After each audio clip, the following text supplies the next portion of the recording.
Bueno, esta noche nos embarcaremos en un tema bastante extraño. Vamos a hablar de ovnis. Ahora bien, esta es un área que la mayoría de la gente tiende a relegar a las personas dementes, incompetentes o marginales. Y sin embargo, la industria del entretenimiento, por supuesto, se ha dado cuenta de esto. Con los círculos de las cosechas llamados señales, que muchos habrán visto. Y también Steven Spielberg hizo una miniserie llamada Taken, centrándose en las abducciones y demás. Y si bien estas cosas son un entretenimiento interesante, están repletas, por supuesto, de todo tipo de información errónea. Y leyendas y verdades a medias que se mezclan con hechos para que sea solo entretenimiento. Pero una de las cosas que tú y yo tenemos que afrontar es, ¿cuál es la verdadera realidad? ¿Es esto solo un montón de tonterías, una combinación de engaños y bromas realizadas por varias personas a lo largo de los años? ¿O está pasando algo? Una de las cosas que queremos explorar un poco esta noche es, ¿son reales los ovnis? Y si es así, ¿de dónde son? ¿Cuál es su agenda? ¿Son amistosos u hostiles? Y lo más importante, ¿qué dice la Biblia sobre ellos? Así que vamos a explorar eso esta noche mientras avanzamos en nuestra exploración de los ovnis y el extraño término Nefilim. ¿De qué se trata? Pero antes de comenzar, dado que estamos tratando con un área muy complicada, un área donde muchos de nosotros ya nos hemos formado opiniones, permítanme recordarles un principio. Según Edmund Spencer, él articuló esto, hay un principio que es un obstáculo contra toda información. Es una prueba contra todo argumento. Y es algo que no puede dejar de mantener al hombre en una ignorancia eterna. Y ese principio es la condena antes que la investigación. Así que uno de nuestros desafíos a medida que avanzamos en este tema tan complicado es dejar de lado nuestros prejuicios y presuposiciones y veamos qué podemos descubrir. Ahora bien, las mismas ideas no solo las articula Edmund Spencer, sino que también se encuentran en nuestra colección de proverbios de Salomón. Quien nos recuerda que el que responde el asunto antes de oírlo, es una locura y una vergüenza para él. Uno de nuestros desafíos esta noche es dejar de lado lo que creemos haber escuchado o cuáles son nuestros prejuicios básicos, y veamos qué podemos descubrir que pueda ser nuevo. Muchos de nosotros por supuesto hemos visto fotografías, muchas de las cuales son engaños, artificiales, etc. Hay muchos de estos en la literatura. Estoy seguro de que has visto todo tipo. El problema es que no todos lo son. Puede que te sorprenda saber que hay más de 3.000 fotografías autenticadas en la comunidad clasificada que están autenticadas. ¿Qué está pasando aquí? El problema que tenemos al investigar esta área es que hay muchas cosas que no están corroboradas. Hay mucha desinformación deliberada, y ciertamente, muchos datos que no son fiables. Y el problema es que cuando se eliminan los engaños y se eliminan las tonterías y se deja de lado lo no corroborado, todavía queda mucho que ignorar y que está fundamentado. E implica múltiples testigos confiables, incluidos múltiples avistamientos de radar. Y los radares generalmente no producen alucinaciones. Y esta idea de ser trazado simultáneamente en múltiples radares es algo que debería llamar nuestra atención. Te daré un ejemplo. El 18 de junio de 1997, apareció un vehículo extraño sobre Phoenix, Arizona, y pasó por la mayor parte del estado a unos 50 kilómetros por hora, lo cual es muy lento para un vehículo en el aire. Hubo algunos que dijeron que sintieron que podrían haberlo golpeado con una pelota, parecía tan cerca cuando pasó y creó un gran revuelo.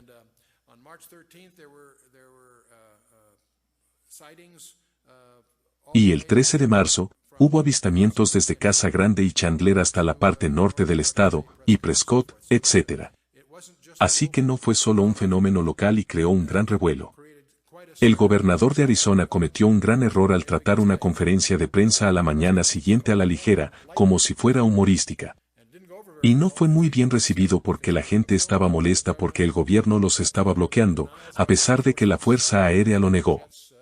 Vieron los aviones de combate tras él y demás, por lo que creó un gran revuelo. No fue recogido en los medios nacionales. Fue recogido, por supuesto, sustancialmente en los medios locales del estado de Arizona. Y una de las cosas extrañas de esto es que sucedió en marzo de 1997. No apareció hasta el 18 de junio. Y lo que me resulta extraño no es solo el hecho que ocurrió en marzo, sino que no se habló de ello en los medios nacionales. Pero luego, por alguna razón, sin ninguna razón obvia, el 18 de junio, apareció en la portada del USA Today, de donde salió esta imagen. Estuvo en NBC, todas las cadenas principales tuvieron este breve comentario sobre lo sucedido. Lo desconcertante es que no ocurrió el 18 de junio, sucedió en marzo.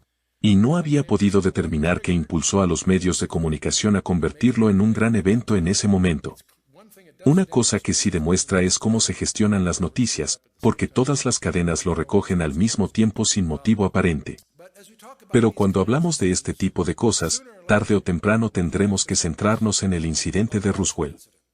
Y muchos de ustedes se dan cuenta de que aproximadamente el 4 de julio, unos días después, tal vez algún objeto, en 1947, algún objeto aterrizó cerca de Roswell, Nuevo México. Y el sheriff George Wilcox se puso en contacto con el aeródromo del ejército de Roswell en relación con los restos descubiertos en el rancho de Max Brazel en esa zona. El ejército cordona la zona y confisca todo lo que había. Y el 8 de julio, el coronel William Blanchard, que era comandante del grupo de bombardeo 509, que era nuestro principal grupo de bombas atómicas en aquellos días, emitió un comunicado de prensa oficial afirmando que se habían recuperado los restos de un disco estrellado. Este comunicado de prensa salió lo suficientemente temprano el 8 de julio como para ser recogido por 30 periódicos de todo el país. Y esta es una foto de cómo se ve. La RAF captura un platillo volador en un rancho en la región de Roswell y demás. No se revelan detalles del disco volador, etc. Excepto que al cabo de unas horas sucede algo muy extraño. Un segundo comunicado de prensa, que había intentado rescindir el primero, fue emitido desde la oficina del general de brigada Roger Ramey, comandante de la 8ª Fuerza Aérea. Y reside en el aeródromo del ejército de Fort Worth en Texas, que está a unos 600 kilómetros del incidente. Pero a las pocas horas, el general Ramey emite una autorización de contraataque. Y afirmó que el coronel Blanchard y los oficiales del 509 en Roswell habían cometido un error increíblemente tonto al identificar incorrectamente un globo meteorológico y su reflector de radar como los restos de un disco estrellado.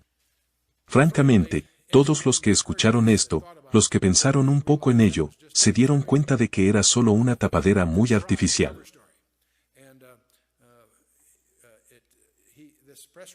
Y este comunicado de prensa que efectivamente llegó al día siguiente por parte del general Ramey, fue un desmentido ineficaz, y no explicó por qué confiscaron todo, por qué todo el tema ha sido clasificado hasta el día de hoy.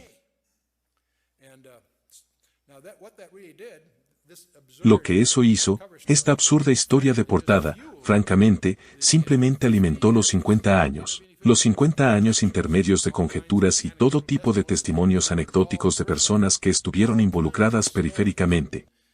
Todo tipo de historias han resonado a lo largo de este medio siglo que ha transcurrido desde julio de 1947. Y las historias típicamente sostienen que hubo 4 ocupantes alienígenas de este disco. Que 3 de ellos estaban muertos, uno todavía estaba vivo. Todos ellos presumiblemente fueron llevados al país de nunca jamás de la seguridad militar. Y hay todo tipo de historias que son demasiado absurdas para aceptarlas, y sin embargo continúan.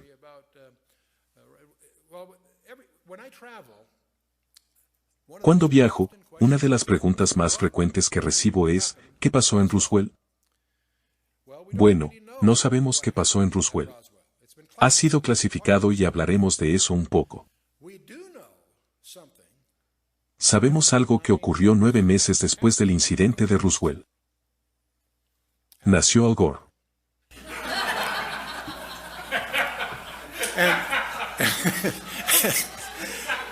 Y resulta que así fue.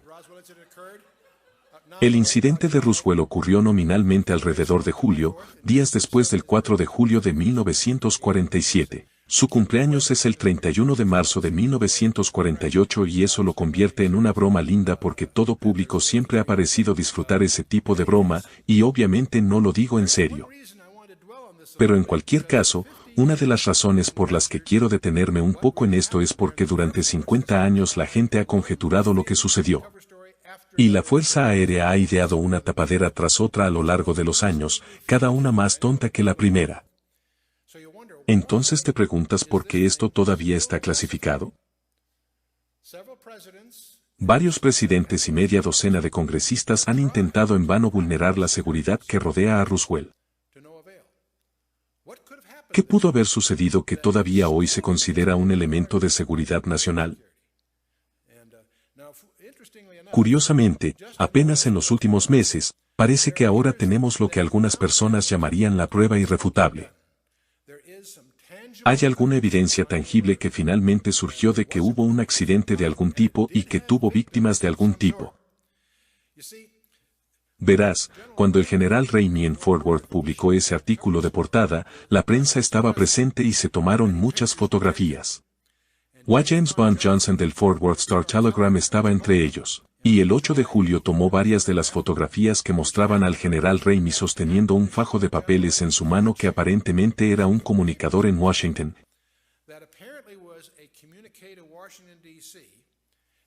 Casualmente lo tenía en su mano mientras estaba dando esta explicación y demostrando que esto era un globo meteorológico, con algunos accesorios que mostraban y demás. Resulta que fue en julio del 47. Desde 1947 hemos avanzado mucho en la tecnología de imágenes digitales. Y se analizó este fajo de papeles que fue fotografiado. Y con un escáner fotográfico digital se amplió y mejoró, y las palabras se imprimieron en el papel doblado. Y luego, utilizando un programa de mejora y análisis digital, se informó en Associated Press el 22 de noviembre del año 2002.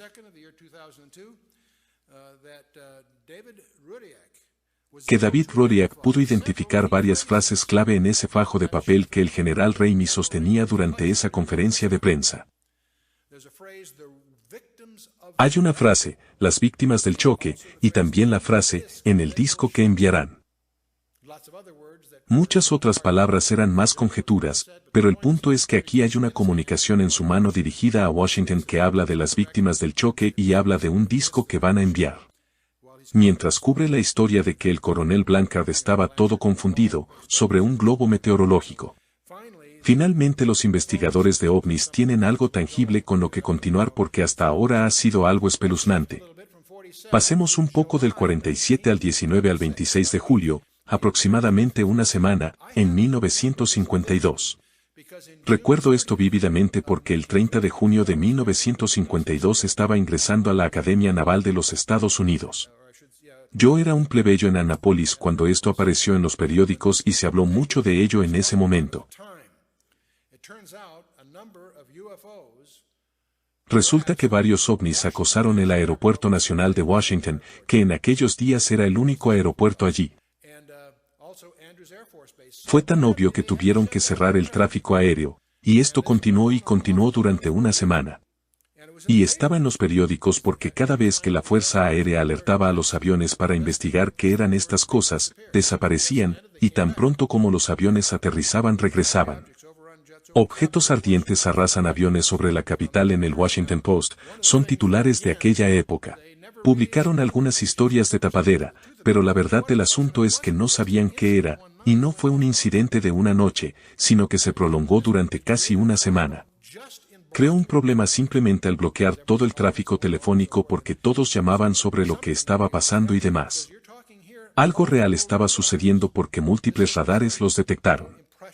Estos no eran observadores impresionables y poco profesionales, eran los controladores aéreos de la Fuerza Aérea en las bases de la Fuerza Aérea Nacional de Washington y Andrews. Por cierto, hay miles de estas cosas para elegir, solo he elegido algunas que parecen representativas. En la Ciudad de México en 1993, miles de habitantes estaban molestos y perturbados por lo que estaba sucediendo. En Seúl, el 23 de noviembre de 1996, CNN y Reuters informaron sobre un enorme ovni con forma de cigarro que fue televisado durante 10 minutos en la televisión nacional. Cuando hablamos de testigos, hay todo tipo de personas, muchos profesionales muy confiables que han contribuido a estos antecedentes, pero los que tú y yo tendemos a suponer que serían los de mayor reputación, los más capacitados y los más competentes en esta área serían nuestros astronautas. ¿Te das cuenta de que 13 de ellos han registrado haber visto ovnis mientras realizaban sus misiones? Ed Mitchell, Apolo 14, abril de 1996, y esto fue en Deadline NBC, dijo que la NASA está encubriendo lo que sucedió en Roswell, Nuevo México. Esto no es solo la presunción de algunos periodistas o de los periódicos sensacionalistas en las cajas de ese mercado. Son personas serias que dicen que se está encubriendo algo.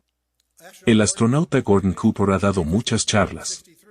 El 15 de mayo de 1963 realizó la cápsula Mercurio de 22 órbitas. Vio un ovni verde, que también al mismo tiempo que lo vio rastreado por el radar en Australia, lo corroboró. Y ha testificado ante las Naciones Unidas que los ovnis están visitando este planeta. En mayo de 1996, dijo que estamos siendo visitados por extraterrestres, y ha hablado tanto sobre esto que algunas personas tienden a descartarlo. James Lovell y Frank Borman, en la segunda órbita de su vuelo de 2 semanas, vieron un ovni. Gemini Control supuso que era el escenario de su propio propulsor Titán, pero indicaron que tenían tanto el propulsor como el ovni en el lugar, por lo que eso no tiene sentido. Walter Sirra, todos estos son nombres familiares para la mayor parte de esto. Mercurio 8, 1968. Fue el primer hombre en usar el término Papá Noel para indicar que los ovnis están cerca de la cápsula espacial. Esto fue en diciembre, así que todos pensaron que era solo una linda broma, pero era una palabra clave. Más tarde, en 1979, Maurice Chatelain, jefe de comunicaciones de la NASA, confirmó que la frase de Papá Noel era una palabra clave preestablecida para tratar con los ovnis sin alarmar al público. Neil Armstrong, Buzz Aldrin, ¿te resultan familiares estos nombres? En el Apolo 11, el 21 de julio de 1969, ambos aparentemente vieron luces dentro y sobre un cráter, y eso eran informes no confirmados de que había otras naves espaciales. Parte de esto se clasifica rápidamente, por lo que estamos pisando terreno peligroso. Pero dijeron que 2 objetos grandes los estaban observando. Armstrong es citado en algunos informes sobre el encubrimiento de la CIA. Esos informes son silenciados, por lo que es difícil separar lo que fue simplemente una leyenda urbana y lo que sucedió. Pero todos estos, Ed White, James McDevitt, James Lovell, Borman, todos estos tipos han informado sobre ovnis. Uno de los más interesantes es John Blaha. Era un veterano de 5 misiones del transbordador espacial. También fue un residente relativamente reciente de la Estación Espacial rusa Mir hace unos años. El 24 de marzo de 1989, un radioaficionado captó una intercepción que decía, Houston, este es el Discovery. Todavía tenemos la nave extraterrestre bajo observación. Es muy impresionante escuchar esa banda sonora y escuchar la voz familiar decir estas cosas bastante extrañas. El punto principal que estoy tratando de hacer es indicar que hay algunas personas que considerarías competentes y confiables en varios nombres que informan que estas cosas son reales. Y no atribuiría todo esto a alucinaciones o a ser impresionable o lo que sea. De hecho, si empiezas a considerar esta área como un área de investigación, te resultará extremadamente difícil porque hay 6.000 publicaciones profesionales solo en inglés que se ocupan de esto. Hay 2.200 publicaciones extranjeras, 1.350 publicaciones periódicas relacionadas con los ovnis. Y algunos de estos, si nos fijamos en los libros de la biblioteca, hay más de 700 libros que tratan sobre ovnis solo en el periodo comprendido entre el siglo XVII y la Segunda Guerra Mundial, de 1650 a 1945. Hay más de 300 libros anteriores al siglo XVII que tratan sobre los ovnis en la antigüedad. Entonces, ¿de qué se trata todo esto? Ya sabes, han hecho encuestas y el 57% de los estadounidenses, según las encuestas, creen en los ovnis. Eso no los hace reales, pero dice que hay alguna fenomenología que debe ser real, incluso simples percepciones. El 15% de los estadounidenses cree haber visto un ovni. ¿Cuántos de ustedes en la audiencia han visto un ovni alguna vez? Aquí está el impactante, y me sorprendió cuando lo encontré por primera vez. Entre el 1% y el 3% de las distintas encuestas están de acuerdo. Entre el 1% y el 3% de los estadounidenses afirman haber tenido una experiencia de abducción. Eso es más de 5 millones de personas, más o menos. No unos pocos miles de personas trastornadas, no unos pocos descontentos. Hablaremos un poco más sobre esto. Este es un fenómeno muy preocupante en la profesión de consejería. Parte del problema de los ovnis es que tienen un comportamiento paradójico. Por un lado, son vistos por múltiples testigos competentes. Se trazan en un radar, a veces en varios radares simultáneamente. Dejan huellas tangibles en el suelo, a veces radiación, evidencia de quemaduras y otras cosas. De modo que son aparentemente reales en el sentido de ser físicos, por un lado. A veces aparecen en las fotografías, otras no. Pero aquí está el problema. Si bien por un lado parecen tangibles, exhiben un comportamiento que no puede ser físico. Pueden viajar a más de 10.000 kilómetros por hora sin explosiones sónicas, entonces, ¿qué significa? Me gustaría saber cómo hacen ese truco. Se han trazado girando en ángulo recto a más de 25.000 kilómetros por hora, lo que desafía las leyes de la física. Quizás lo más inquietante de todo. Parecen tener la capacidad de materializarse y desmaterializarse sin dejar rastro. Uno de los grandes misterios de los ovnis no es verlos, sino intentar descubrir dónde están cuando no los ves. Algunas personas dicen que son de otra galaxia, pero la mayoría de los físicos lo desacreditan por muchas razones. Parecen posar de esa manera, pero si hay tantos que vienen de otra galaxia, sentirías el tráfico. Llegaremos a algunas explicaciones más razonables. Los dos principales investigadores del siglo pasado son, en realidad, Jacques Vallée, de Francia, y J. Allen Hynek, estadounidense. J. Allen Hynek era jefe de astronomía en Cornell. Se propuso desacreditar estas tonterías sobre los ovnis y se convirtió en uno de los investigadores más ardientes, competentes y equilibrados del sector. Aquellos de ustedes que vieron la película Encuentros Cercanos, se den cuenta o no, vieron a J. Allen Hynek porque estaba entre la multitud.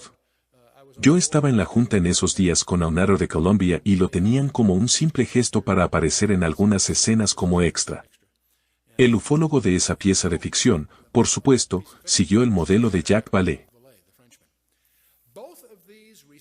Ambos respetados investigadores llegaron a la conclusión de que no son intergalácticos. Hay mucha física que refuta esa conjetura. Ambos argumentaron que estas cosas son demoníacas. En sus propias palabras. Han escrito muchos libros. Estas no son personas religiosas, no son personas con ningún tipo de agenda personal. Llegaron a esa conclusión sobre estas cosas. Y de paso, damos por hecho que si nos despojamos del sinsentido de los falsos, los dejamos de lado. Hay decenas de miles de archivos en los que tienes que revolcarte, pero cuando analizas todo eso, todavía hay un grupo central sustancial, de eventos reales que necesitan explicación. Por un lado, presentan propiedades físicas. Por otra parte, también violan todas las leyes físicas. La conclusión a la que han llegado tanto J. Allen Hynek como Jacques Vallée y otros es que son hiperdimensionales, que de alguna manera vienen periódicamente de otra dimensión. Eso nos hace retroceder un poco y hacer un pequeño tutorial sobre hiperespacios. En primer lugar, vamos a analizar por qué sentimos que la Biblia es un mensaje autenticado de origen extraterrestre. Hablemos un poco de hiperespacios. Un hiperespacio, por cierto, es solo un término para un espacio de más de 3 dimensiones. Tú y yo estamos familiarizados con el espacio bidimensional. El espacio tridimensional nos resulta familiar porque vivimos en él y también construimos modelos en 3 dimensiones. Tal vez tengamos una vaga sensación de una cuarta dimensión llamada tiempo. No nos sentimos muy cómodos con eso a menos que estés haciendo algún estudio especial. Francamente, hiperespacios es solo un término utilizado para estudiar espacios de más de 3 dimensiones.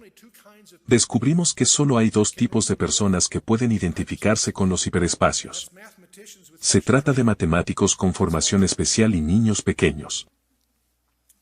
Porque se les han vendado los prejuicios, por así decirlo. Ahora, el único libro que ocupa el segundo lugar después de la Biblia en su publicación, todos sabemos que la Biblia es el libro más popular en la historia del hombre, pero el segundo después sería Euclides. Eso es lo que a la mayoría de nosotros nos han enseñado en la escuela.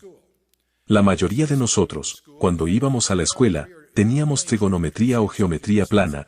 Todos sabemos que en un triángulo, si sumas los ángulos, un triángulo suma 180 grados.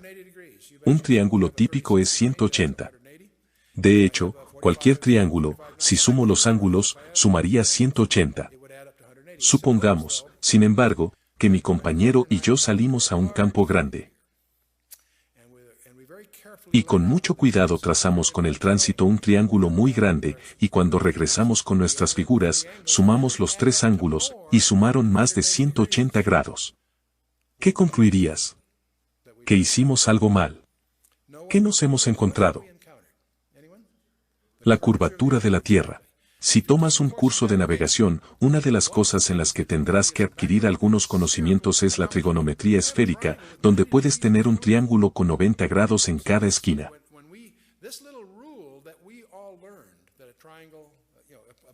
Esta pequeña regla que todos aprendimos, que un triángulo plano suma 180 grados, solo es cierto para un universo de 2 dimensiones. Cuando descubres que se ha violado esa regla, es un indicio de que has encontrado una dimensión adicional. Y así el Dr. Einstein hizo historia con esa idea, porque estaba lidiando, por supuesto, con la naturaleza del espacio, y se dio cuenta de que la longitud, la masa, la velocidad y el tiempo son relativos a la velocidad del observador en 1915. Básicamente descubrió que no hay distinción entre tiempo y espacio. Y quizás lo más importante de la teoría general de la relatividad, no entraremos en matemáticas, es darse cuenta de que el tiempo en sí es una propiedad física. Tú y yo no vivimos en 3 dimensiones, vivimos al menos en 4. De hecho, ahora descubrimos mucho más que eso. Pero Einstein reconoció esta idea, mientras luchaba con las propiedades del espacio, que se requiere una dimensión adicional, y pasó a las 4 dimensiones para resolver la cuestión del tiempo. Y su teoría de la relatividad ha sido confirmada mediante 12 métodos diferentes con más de 14 decimales. Ya no es una teoría. Es una base bien aceptada en ciertos campos de la ciencia. Así que necesitamos ir más allá de Euclides, que por supuesto trata solo de 3 dimensiones. Y el 10 de junio de 1854, George Riemann pronunció la conferencia más importante de matemáticas. Inventó algo llamado tensores métricos. Y esa herramienta que desarrolló demuestra ser una de las más profundas en física avanzada. Y al Dr. Einstein le tomó más de 50 años, de hecho más de 60 años, utilizar esa herramienta para desarrollar su espacio-tiempo de 4 dimensiones. Y es una lástima que Einstein haya ido a la muerte frustrado por no poder resolver ciertos problemas que si hubiera aplicado la técnica de ir a 5 o más dimensiones, habrían dado resultado. Fue necesario que sus sucesores lo hicieran.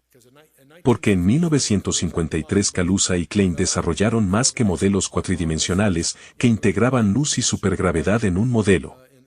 En 1963, 10 años después, Young y Mills desarrollaron lo que llaman campos de Young-Mills, que reconcilian las fuerzas electromagnéticas y nucleares que los físicos están buscando para integrar de alguna manera todo lo que sabemos sobre el universo físico en un modelo común. Y así, ya en 1984, y todavía es una conjetura actual porque todavía hay muchos problemas con ella. Pero los científicos hoy en día creen generalmente que tú y yo no vivimos en 3, 4 o 5, sino en 10 dimensiones. Y si lees en esta área, encontrarás supercuerdas y cosas así. Tenemos paquetes informativos sobre esto para aquellos que quieran profundizar en ello. El punto es que debemos entender que las tres dimensiones con las que tú y yo estamos familiarizados no son todo lo que hay más. Tú y yo no podemos ascender. Sería inútil para mí intentar comunicarnos 4 o 6 dimensiones sin tener más herramientas matemáticas. Pero lo que podemos hacer es ir por el otro lado, y eso puede ampliar un poco nuestros horizontes. Tú y yo somos seres tridimensionales. Imaginemos un mundo bidimensional que sería como una gran mesa o un gran plano. Imaginemos ese mundo bidimensional poblado por personas bidimensionales. Tú y yo podríamos venir y señalar con el dedo el plano de su existencia. ¿Y qué verían? Verían un círculo. Solo verían aquello con lo que pudieran identificarse en su universo. Pero si nosotros, como seres tridimensionales, pasamos el dedo por ese universo bidimensional, las personas bidimensionales en el universo bidimensional simplemente verán un círculo. Bueno, de hecho, imaginemos que una bola cayera por ese universo bidimensional. Para el observador bidimensional en ese universo bidimensional, vería desde la nada hasta un punto, crecería hasta convertirse en un círculo grande y luego se reduciría hasta un punto y desaparecería. No podría relatar lo que pasó porque no tiene la percepción de esa tercera dimensión. Si tuvieras algún otro tipo de forma, digamos un cubo que cae, también pasaría y tomaría formas extrañas a medida que pasara, y luego desaparecería.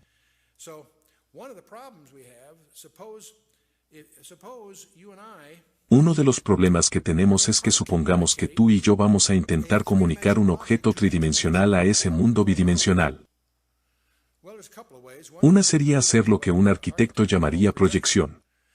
Por ejemplo, si tuviéramos un cubo, podríamos, de hecho, hacer brillar una luz que le daría un perfil del mismo en 2 dimensiones.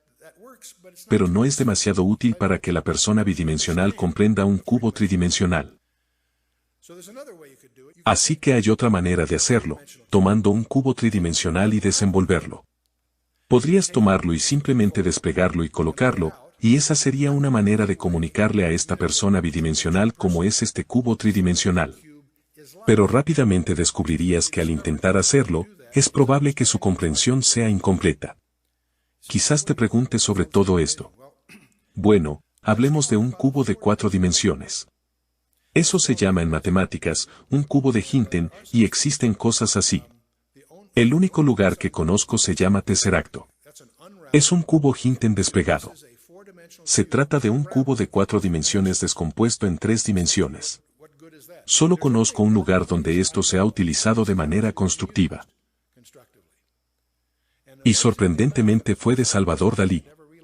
Nunca me di cuenta del sofisticado matemático que era, pero en su pintura de Corpus Christi, en realidad tiene a Cristo en un cubo de 4 dimensiones a modo de cruz, implicando su dominio tanto del tiempo como del espacio. Me imagino que tal vez no haya un observador entre 100 que comprenda la sofisticación que Salvador Dalí estaba demostrando con esta obra de arte abstracto.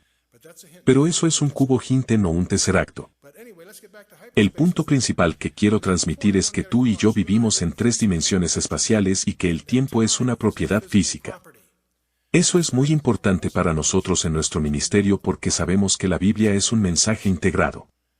66 libros escritos por 40 personas durante miles de años, y sin embargo, están integrados. Y no solo temáticamente, el propio diseño del texto muestra integración.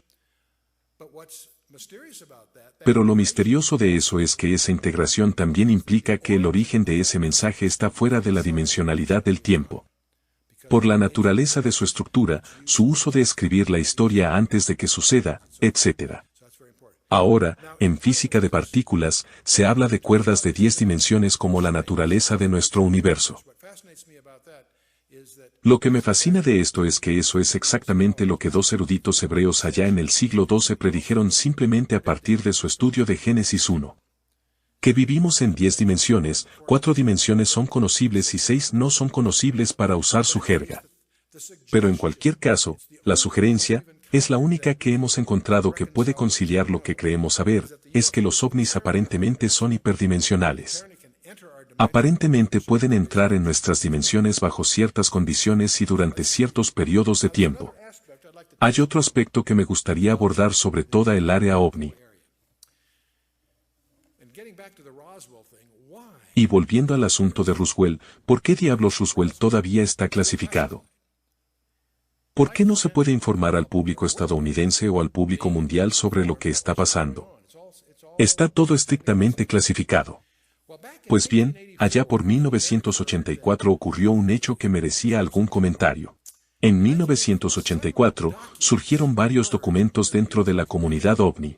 Uno era un discurso informativo dirigido al presidente electo Dwight Eisenhower por el contraalmirante Roscoe Helen Carter, y estaba fechado el 18 de noviembre de 1952. Y también había una orden ejecutiva clasificada especial firmada por Harry S. Truman. El secretario de Defensa de aquellos días era James Forrestal Dole, y su carta aparentemente le autorizaba a establecer una junta de personas debidamente cualificadas que respondieran directa y únicamente al presidente. Y el nombre en clave de este augusto grupo de designados era Majestic 12. Ese era el nombre en clave. Y aparecen estos documentos, todo tipo de documentos de la CIA y otras cosas, incluido este memorando que fue firmado por Harry Truman estableciendo este augusto grupo. ¿Quiénes eran estos grupos llamados Majestic 12? Uno, por supuesto, fue el secretario de Defensa James Forrestal, el contraalmirante Roscoe Jallan Carter, que era prominente en aquellos días, y el Dr. Vannevar Bush, que fue tal vez el científico más famoso de la época. El general Nathan Twining, jefe de la Fuerza Aérea. General Hoyt Vandenberg, General Robert Montague. Y una serie de civiles de los que quizás no hayas oído hablar, el Dr. Dudley Brunk, el Sr. Sidney Sowers, el Sr. Gordon Gray y el Dr. Lloyd Buckner. Y una persona de la que hablaremos un poco es el Dr. Donald Manzao. Cuando Forrestal murió, por cierto, en 1949, el general Walker Smith lo reemplazó. Pero estas 12 personas aparentemente eran conocidas en la comunidad clasificada, al parecer, como Majestic 12. Bueno, estas son personas interesantes. De estas 12 personas, entre ellas el secretario de Defensa, por supuesto, 3 de estas personas fueron los 3 primeros directores de la CIA. El director de la CIA, que fue la sucesora de la Oficina de Servicios Estratégicos, la OSS, que luego se convirtió en la CIA. 5 de estas personas eran científicos destacados en aviación, investigación y desarrollo y astronomía. Todas estas personas tenían las más altas autorizaciones de seguridad. Hablemos un poco del almirante Gillen Cotter. Resulta que no era simplemente un hombre de la Marina. Y por cierto, quiero mencionar algo. Mucha gente ha oído hablar de Majestic 12. Y mucha gente también entiende que todo ha sido desacreditado. Pero estamos en deuda con un investigador muy paciente, minucioso y diligente llamado Stanton Friedman, que publicó un libro sobre esto. Y desarrolló expedientes, pasó 20 años desarrollando expedientes sobre cada uno de los 12 para tratar de entender todo lo que pudiera sobre sus vidas personales. El almirante Gillen Cotter no era simplemente un hombre de la Marina, sino que fue el primer director de la CIA, que también se creó, en septiembre de 1947. Se retiró de la Marina de los Estados Unidos en el 57 y pronto fue nombrado miembro de la Junta de Gobernadores de la NICAP, considerada la organización OVNI más influyente en los años 50 y 60. El Dr. Vannevar Bush, este es un nombre que tal vez hayas escuchado, es un científico investigador de renombre mundial y fue el director del MIT entre las 2 guerras mundiales. Y jefe de la Oficina de Investigación y Desarrollo Científico, y dirigió el desarrollo de la bomba atómica. Y otros 100 sistemas de alta tecnología con aplicaciones militares. También fue muy conocido por establecer una política de compartimentación del trabajo clasificado. Anteriormente, en los laboratorios de investigación se daba mucha libertad de movimiento a las personas. Y él fue quien vio la necesidad de compartimentar, permitiendo que los científicos tengan solo la información que necesitan saber.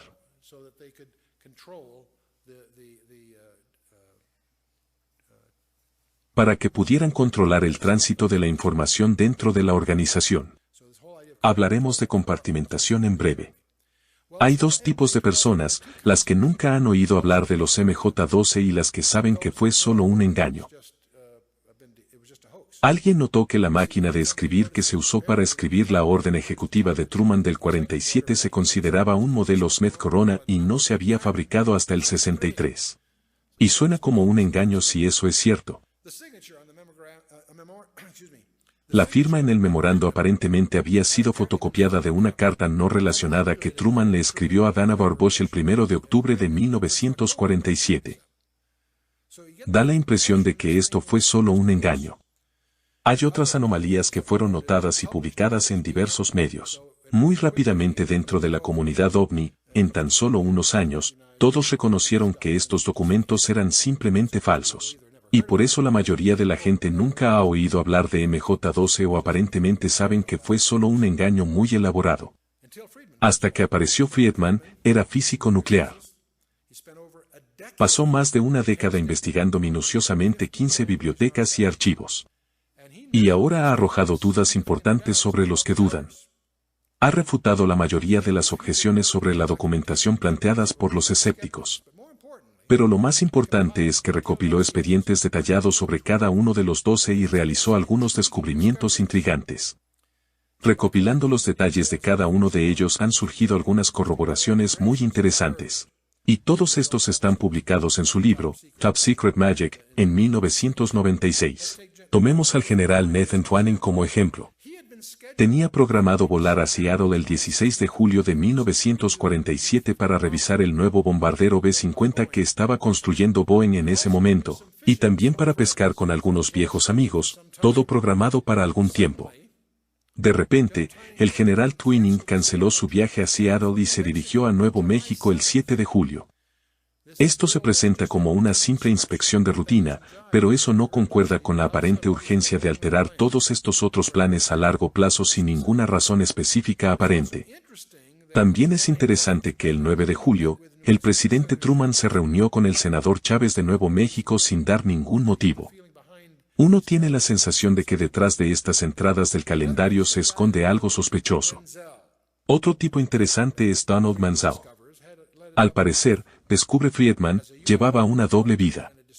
Como desacreditador de ovnis y astrónomo distinguido en público, era un astrónomo muy conocido. También corrió por ahí buscando fallas en estas conjeturas sobre ovnis que estaban sucediendo en esos días. Pero resulta que también fue lingüista, criptógrafo y consultor de la Agencia de Seguridad Nacional y de la Agencia de Inteligencia de Defensa durante más de 30 años, lo que no era conocido por el público. Tenía una autorización ultrasecreta y el público en general no sabía nada de esto. Es interesante que quienquiera que haya ideado este engaño tuviera de alguna manera información privilegiada. También es provocativo ya que el Dr. Menzel dio algunas explicaciones técnicas cuestionando algunos incidentes ovni que a menudo no eran científicamente defendibles. Especialmente para un tipo como él, que es un tecnólogo competente. Por lo tanto, es muy sugestivo que tuviera una agenda privada de desinformación como parte de su trabajo. Así que en este punto puede ser útil resaltar, nuevamente, que este es un pequeño tutorial, al que llamaré Anatomía del Secreto. ¿Cómo se hace algo secreto dentro del gobierno o la comunidad militar? Bueno, lo primero que puedes definir es el contenido de lo que está sucediendo como secreto o ultrasecreto, o cualquier nivel que esté justificado por el contenido del material. Si hay un contrato, el contenido de la obra se puede clasificar como secreto, ultrasecreto, lo que sea. Pero supongamos que quieres hacer que esto sea especialmente seguro. La otra cosa que puedes hacer se llama compartimentación. Puedes compartimentar el proyecto. Haces clasificada la existencia del contrato. Y estos generalmente pertenecen a la comunidad de inteligencia, y es por eso que reciben el sobrenombre de programas negros, desde el lado de inteligencia. Estos son excelentes contratos porque sus competidores no saben que existen. Por lo tanto, son de fuente única y se consideran contratos atractivos. Me he desempeñado como presidente de la junta directiva de 4 diferentes contratistas de defensa que cotizan en bolsa. Y varias de ellas eran empresas que tenían sus compromisos principales en trabajos profundamente clasificados y obviamente incluían programas compartimentados. Pasé 30 años en la comunidad estratégica, tanto directamente en la comunidad del Departamento de Defensa como también, como digo, en juntas directivas de contratistas de defensa que cotizan en bolsa.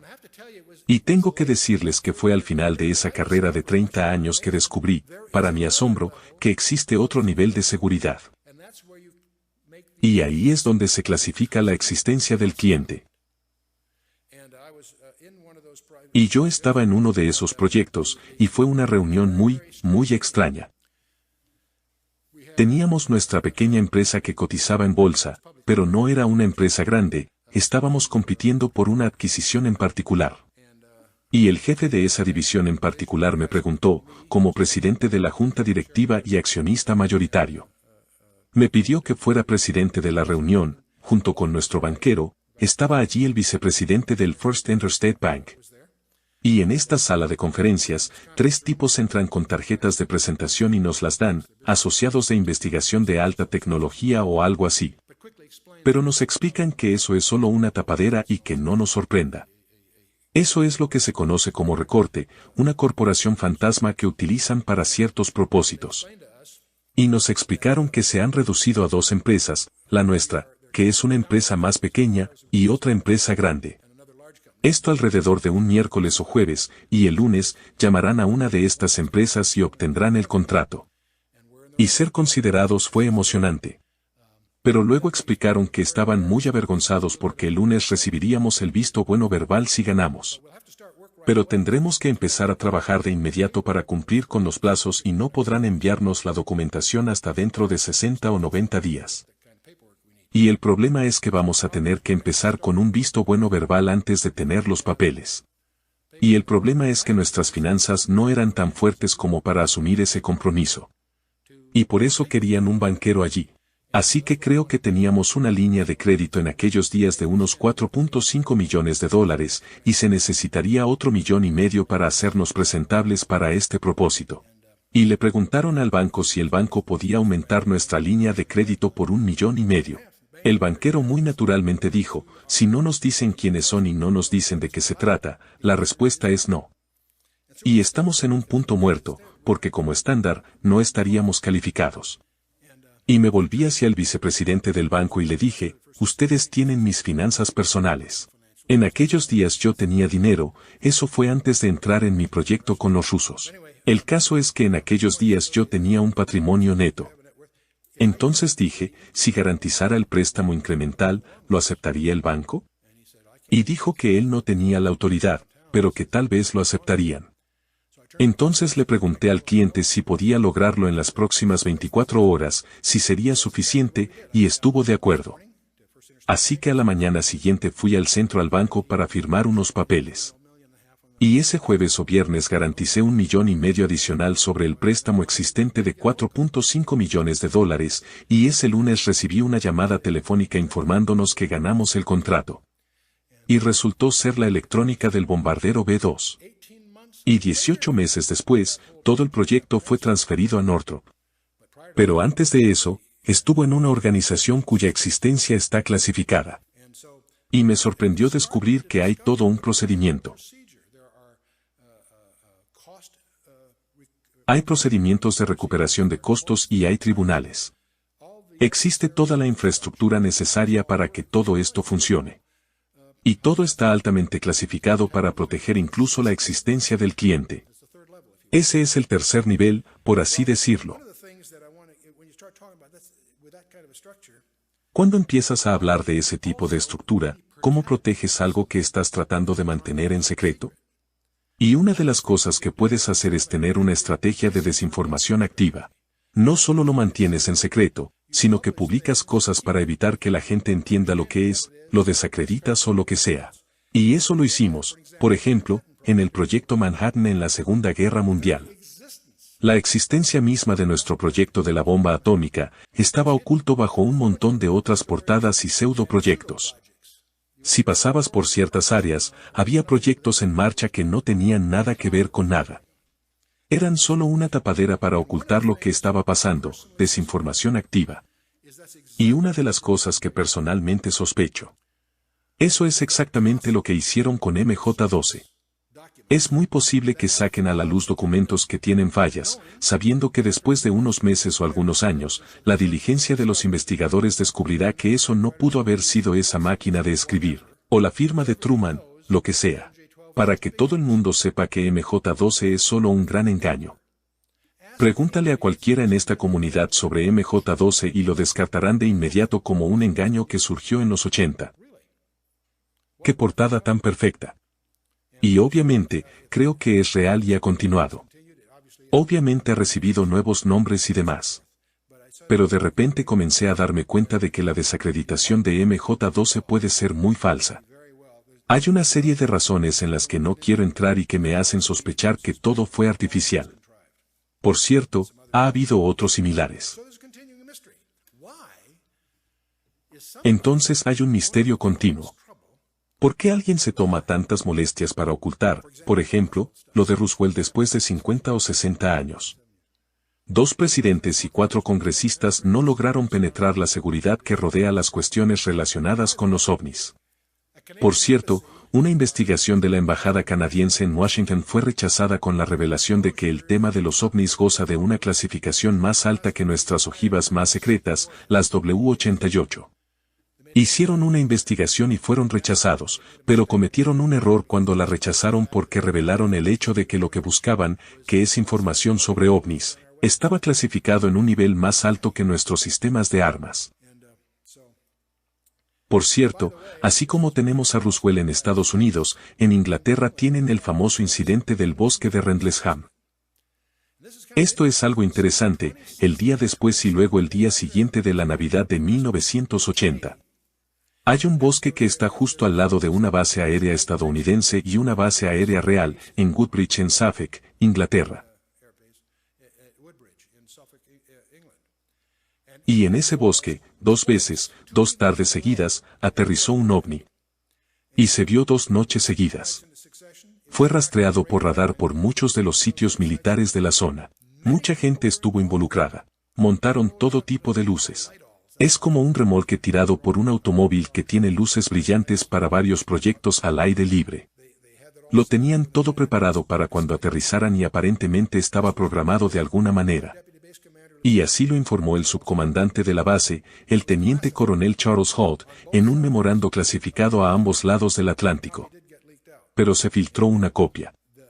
Así como tenemos nuestro misterio de Roswell, en Inglaterra se habla mucho sobre el bosque de Rendlesham. Hay mucha gente involucrada, militares y algunos otros. Entonces, de ahí han surgido todo tipo de historias, muchas de ellas tienen miedo incluso de hablar de ello, y otras que comparten incidentes. Y así como hay historias extrañas sobre Roswell, hay historias aún más extrañas sobre el bosque Rendlesham.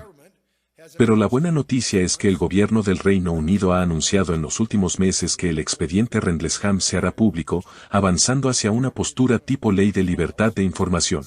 Y aparentemente, los archivos de Rendlesham, que solo han sido vistos por unas 20 personas, hasta su publicación. Nos acercamos a un día en el que algunos de estos misterios serán revelados. Y otra cosa que surge cuando se habla de estos temas, los círculos en las cosechas. Entonces, tomemos un descanso de 5 minutos para estirarnos y dejar que se recompongan, y retomaremos los círculos de las cosechas y algunas cosas posteriores a continuación.